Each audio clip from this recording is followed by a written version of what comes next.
Hey everybody, David Kraft here with RE/MAX, and I've been getting a lot of questions from people about the whole NAR lawsuit, the National Association of Realtors lawsuit, where they just got sued and they settled, and people are asking questions about that. And there's one major thing that has come out of that, and that is a ton of misinformation.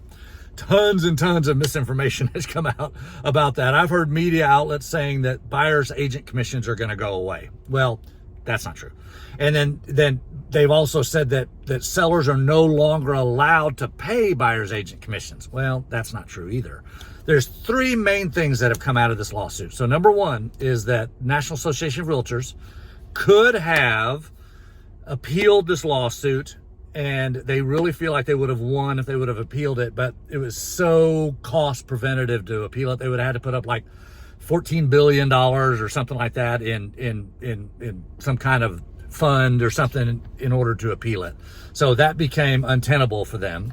And so they accepted the settlement, which they've always wanted to do, is just accept the settlement. And then so that's $400 and something million that they're going to pay.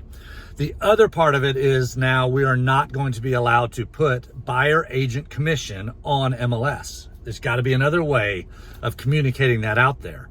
And so it's not that sellers are no longer allowed to pay buyer's agent commission. We just can't put it on MLS because they felt like that was collusion, that we were all getting together and saying this is what it's going to be. So it can't be displayed on MLS platforms anymore.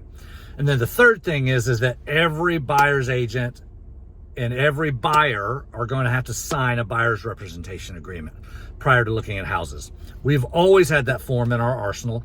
We've not used it a whole bunch because it's a little funny sometimes, but now it's going to be law. We're all going to use it, and it's going to say, hey, I'm David and my commission is going to be 3%. If we go someplace and they're offering 4% commission, can't take the 4%, but I can take the 3%.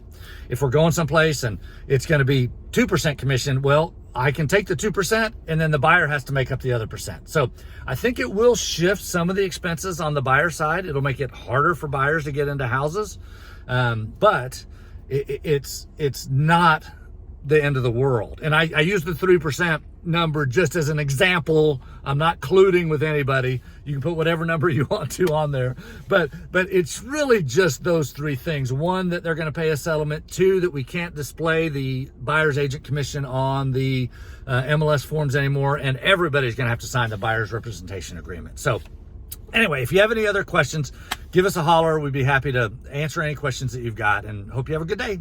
Bye.